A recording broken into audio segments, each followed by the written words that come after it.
Hello students, welcome back to only CBSE. तो हमने शुरू किया था chapter development, which is chapter 1 of class 10th economics, जिसमें हमने बहुत सी चीजें कवर कर ली, जैसे कि डेवलपमेंट क्या होता है, किस लिए हम पढ़ रहे हैं, and per capita income, average income, national development, ये सब चीजें हमने अभी तक कवर अप कर ली हैं। अब हम चैप्टर 1 के फाइनल और सबसे इम्पोर्टेंट टॉपिक पर हैं। और ऑनेस्टली ये टॉपिक सिर्फ बोर्ड एग्जाम के लिए इम्पोर्टेंट नहीं है, ये हम सबके फ्यूचर के लिए भी बहुत ज़्यादा इम्पोर्टेंट है। तो चलिए शुरू करते हैं चैप्टर डेवलपमेंट का last part, which is related to sustainable development. मैं आपसे एक सिंपल सा क्वेश्चन पूछना चाहती हूँ। इमेजिन करो, एक विलेज के पास बहुत बड़ा जंगल है, जैसे आप इस वीडियो में देख सकते हैं। अब विलेज के लोग रोज पेड़ काट रहे हैं, फर्नीचर बना रहे हैं, वुड बेचने के लिए और पैसे कमाने के लिए। अब मेरा क्वेश्चन ये है, अगर वो लोग ऐसे ही पेड़ काटते रहें और नए पेड़ लगाए ही ना, तो what will happen after 20 years?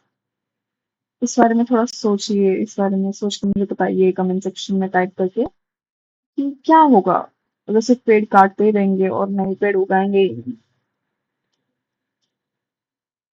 जंगल खत्म हो जाएगा, रिसोर्सेस खत्म हो जाएंगी, और फ्यूचर जनरेशन जो है उनके पास कुछ बचेगा ही नहीं। और यही प्रॉब्लम सस्टेनेबल डेवलपमेंट सॉल्व करने की कोशिश करता है। एनसीईआरटी के according development should take place development should take place without damaging the environment and without compromising the needs of the future generation. अगर मैं इसको सिंपल लैंग्वेज में समझाऊं तो आज हम डेवलपमेंट करें, लेकिन ऐसे करें कि कल के लोगों को भी रिसोर्सेज मिल पाए और वो भी यूज कर सकें। यही सस्टेनेबल डेवलपमेंट है। और ये जो मैंने लिखा है सामने जो स्क्रीन पे, इसको आप स्क्रीनशॉट ले लीजिए। ये बहुत ज्यादा इंपॉर्टेंट है एनसीईआरटी के क्वेश्चंस जो पूछे जाएंगे सस्टेनेबल डेवलपमेंट से रिलेटेड, आप उसमें ये मेंशन कर सकते हैं, इसकी डेफिनेशन ये लिख सकते हैं। ठीक है। हाँ, तो यही सस्टेनेबल डेवलपमेंट है। यही डेफिनेशन अच्छे से इसको समझ लीजिए और याद कर लीजिए।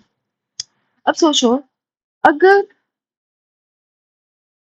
हम आज सारा ग्राउंड वाटर यूज कर लें तो फ्यूचर जनरेशन का क्या होगा? और अगर हम आज ही सारे फॉरेस्ट काटना शुरू कर दें, सारे पेड़ खत्म कर दें, तो फ्यूचर जनरेशन का क्या होगा? हमारी अपकमिंग जनरेशन का क्या होगा? और अगर हम सारे मिनरल्स यूज कर लें और सारे अपने लिए यूज करते रहें, तो फ्यूचर जनरेशन जो है उसका क्या होगा? इसीलिए सस्टेनेबल डेवलपमेंट हमें बैलेंस सिखाता है, डेवलपमेंट भी और कंजर्वेशन भी। ये दोनों साथ में होना बहुत ज्यादा जरूरी है। अब नेक्स्ट देखते हैं। रिसोर्सेज जो हैं दो टाइप की होती हैं। एक है रिन्यूएबल रिसोर्सेज, दूसरी तरफ है नॉन रिन्यूएबल रिसोर्सेज। अब जो रिन्यूएबल रिसोर्सेज हैं वो ऐसे टाइप के रिसोर्सेज होते हैं जो नेचुरली दोबारा अवेलेबल हो सकते हैं, जैसे कि sunlight, wind energy, water, forest. अगर हम प्रॉपरली मैनेज करें तो फॉरेस्ट भी ऑब्वियसली जल्दी जल्दी बढ़ सकता है, जल्दी जल्दी ट्रीज उग सकते हैं। ये रिसोर्सेज रिलेटिवली जल्दी रिन्यू हो सकते हैं। ठीक है। दूसरी तरफ है नॉन रिन्यूएबल रिसोर्सेज। ये रिसोर्सेज एक बार यूज होने के बाद बहुत लॉन्ग टाइम लेते हैं दोबारा बनने के लिए, जैसे कि हो गया कोल, मिनरल्स, पेट्रोलियम, नेचुरल गैस। तो अगर हम इन्हें बहुत ज्यादा फास्ट रेट पर यूज करेंगे तो ये इवेंचुअली खत्म हो जाएंगे। इसलिए इनका केयरफुली यूज करना बहुत ज्यादा इंपॉर्टेंट हो जाता है। अब हम एक एनसीईआरटी का, आपके एनसीईआरटी में एक मेंशन किया होगा ग्राउंड वाटर, जो कि बहुत ज्यादा फेमस एग्जांपल है। हम बोरवेल से पानी निकालते हैं, हम हैंडपंप से पानी निकालते हैं, हम ट्यूबवेल से पानी निकालते हैं। लेकिन अगर हम ग्राउंड वाटर को कंटिन्यूअसली यूज करते रहेंगे और रिचार्ज होने का टाइम ही ना दें, तो क्या होगा? ग्राउंड वाटर का जो लेवल है वो फिर नीचे नीचे नीचे नीचे चले जाएगा। अगर हम यूज ही करते रहेंगे तो उसका लेवल ऑब्वियसली नीचे नीचे जाएगा। और आज इंडिया के बहुत सारे ऐसे स्टेट्स हैं, ऐसे बहुत सारे एरियाज हैं जहाँ पे ये प्रॉब्लम ऑलरेडी देखने को मिल रही है कि हम यूज कर रहे हैं और वो रिचार्ज नहीं हो रहा है। इसीलिए वाटर कंजर्वेशन बहुत ज्यादा इंपॉर्टेंट हो जाता है।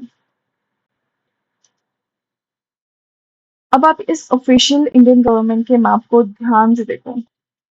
ये बिल्कुल ऑथेंटिक और नया डाटा है from the dynamic ground water report. इस मैप में दो बड़ी बातें आपको समझाई जाएंगी। कुछ अच्छी खबर, जिसको हम बोल सकते हैं सिल्वर लाइनिंग, जो ऊपर की तरफ आपको देखने को मिल रही है।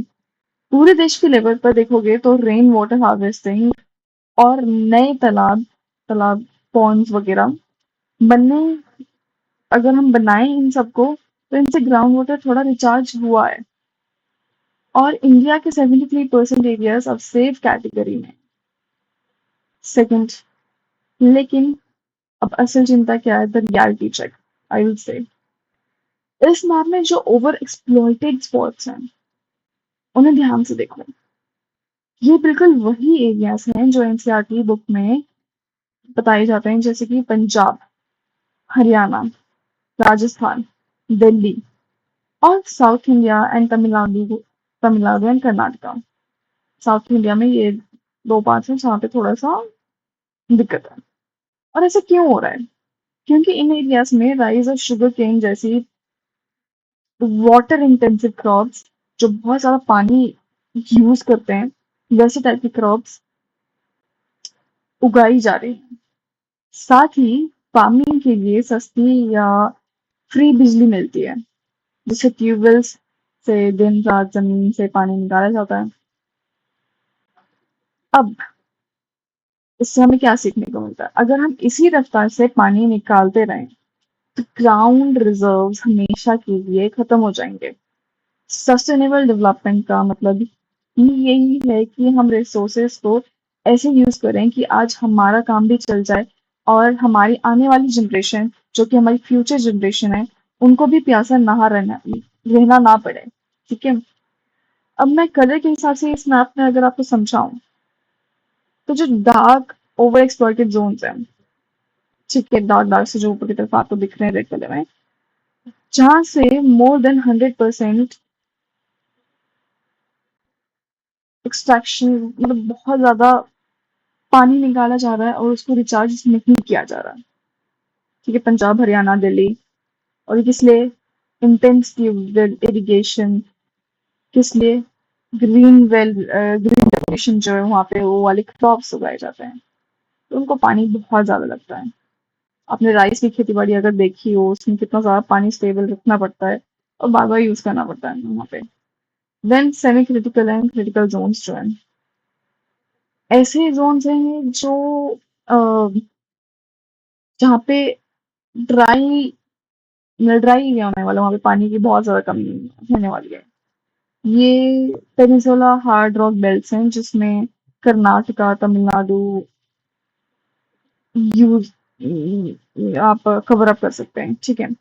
देन सेफ जोन आते हैं, जो लाइट लाइट कलर्स में ना, ये सेफ जोन क्यों है? क्योंकि यहाँ पे वाटर यूज भी हो रहा है और रिचार्ज भी हो रहा है। तो ये जैसे हिली एरियाज हो गए, जहाँ पे रेनफॉल भी होता रहता है और ज्यादा वाटर यूज भी नहीं हो रहा और प्रिजर्व रह रहा है। ठीक है। और अगर स्पेसिफिकली बताऊं कि किसकी रिपोर्ट है, तो यहाँ पे साइड में आपके लिखा हुआ था यूनियन मिनिस्टर ऑफ जल शक्ति, जिनने ये dynamic ground water resource assessment report 2024 में निकाली थी, जिसमें ग्राउंड वाटर से रिलेटेड सारी इंफॉर्मेशन बताई गई है इस मैप में। आप इसे ऑनलाइन भी चेक कर सकते हैं अगर अलग से आपको देखना है। और ये एक्सटर्नल इंफॉर्मेशन है, ये मैं आपको बता रही हूँ ताकि आपको पता हो इंडिया में क्या चल रहा है, किस तरीके से ग्राउंड वाटर कहाँ पे यूज हो रहा है, किस तरीके से रिचार्ज हो रहा है, क्यों नहीं हो रहा है। ये चीजें पता होनी चाहिए इसलिए। ठीक है। अब डेवलपमेंट का एक डार्क साइड भी है। पॉजिटिव साइड तो ये है कि बहुत बार डेवलपमेंट हो रही है, दैट्स गुड, एम्प्लॉयमेंट है, सब कुछ है। बट कभी कभी डेवलपमेंट के नाम पर इन्वायरमेंट को डैमेज कर दिया जाता है, जैसे कि हम यहाँ पे देख सकते हैं। Air pollution, water pollution, deforestation, climate change, loss of biodiversity, ये सब इन्वायरमेंटल डिग्रेडेशन के एग्जाम्पल्स हैं। और सस्टेनेबल डेवलपमेंट का गोल है कि डेवलपमेंट और इन्वायरमेंट के बीच में बैलेंस बनाना, ताकि डेवलपमेंट भी हो और इन्वायरमेंट खराब भी ना हो। अब मैं आपसे एक क्वेश्चन पूछना चाहती हूँ। अगर आप किसी सिटी के मेयर होते हैं, अगर आप सिटी के मेयर बनते हो, तो आपको चूज करना होगा एक बड़ा इंडस्ट्रियल प्रोजेक्ट या इन्वायरमेंटल प्रोटेक्शन। तो आप इन दोनों में से क्या चूज करेंगे? एक इंडस्ट्रियल प्रोजेक्ट या नहीं तो इन्वायरमेंटल प्रोटेक्शन। ये इंडस्ट्रियल प्रोजेक्ट नहीं होगा, इन्वायरमेंट को ही प्रोटेक्शन दिया जाएगा बस। और एक साइड है इंडस्ट्रियल प्रोजेक्ट होगा, इन्वायरमेंटल प्रोटेक्शन नहीं होगा, क्या चूज करेंगे आप? जल्दी से कमेंट सेक्शन में टाइप करो। बहुत से लोग ये सोच रहे होंगे कि डेवलपमेंट तो चाहिए भाई, पॉपुलेशन ज्यादा है, सबको एम्प्लॉयमेंट अपॉर्चुनिटीज मिले, और डेवलपमेंट होगी तभी हमारे काम आसान होंगे, है ना। मोस्टली ये सोच रहे होंगे, कुछ सोच रहे होंगे नहीं जिनको इन्वायरमेंट से प्यार है, इन्वायरमेंट की प्रोटेक्शन चाहिए। बट सही आंसर है बैलेंस। हमें डेवलपमेंट भी चाहिए और इन्वायरमेंट भी। यही सस्टेनेबल डेवलपमेंट का एसेंस है।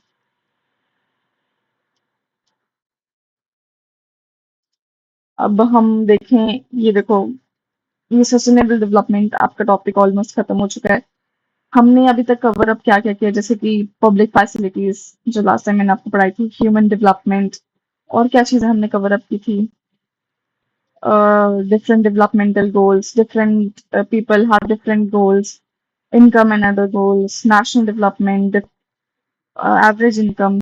Average income का अगर फॉर्मूला याद हो आपको, total income by total population, then public facilities कैसी कैसी होती हैं, schools, hospitals, roads, drinking water, electricity, ना जो डेवलपमेंट इम्प्रूव करती है।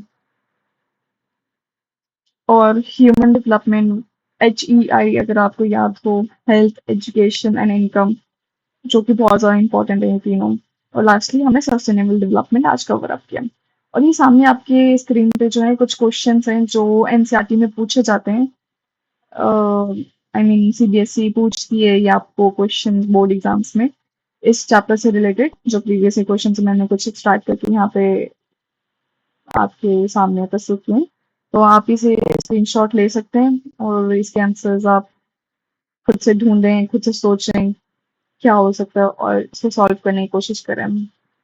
जैसे कि what is development, why do different people have different developmental goals, ये सारे कुछ क्वेश्चंस हैं, 10 क्वेश्चंस हैं। ठीक है स्टूडेंट्स, आज हमने इकोनॉमिक्स का पहला चैप्टर कंप्लीट कर लिया, और मुझे उम्मीद है कि अब आप डेवलपमेंट को सिर्फ मनी के पर्सपेक्टिव से नहीं देखोगे। डेवलपमेंट सिर्फ रिच होने का नाम नहीं है। डेवलपमेंट का मतलब है better health, better education, better opportunities, better quality of life, और एक बेटर फ्यूचर। अगर आज की क्लास से आपने कुछ नया सीखा है तो वीडियो को लाइक करना ना भूलें, अपने फ्रेंड्स के साथ शेयर करना ना भूलें, और ओनली सीबीएसई को प्लीज जरूर सब्सक्राइब करें। कमेंट सेक्शन में एक लाइन जरूर लिखना, development is not just mind. मैं आपकी कमेंट जरूर पढ़ूंगी, और आपको कोई डाउट हो तो मैं उसका रिप्लाई भी पक्का दूंगी। और आप कभी भी पूछ सकते हैं मेरे से कमेंट सेक्शन में, इस चैप्टर से रिलेटेड अगर कोई भी डाउट हो मैं पक्का रीड करूंगी और पक्का रिप्लाई करूंगी। तो चलिए मिलते हैं next chapter, sectors of the Indian economy के साथ। Until then, keep learning, keep growing, and keep believing in yourself. Bye, everyone.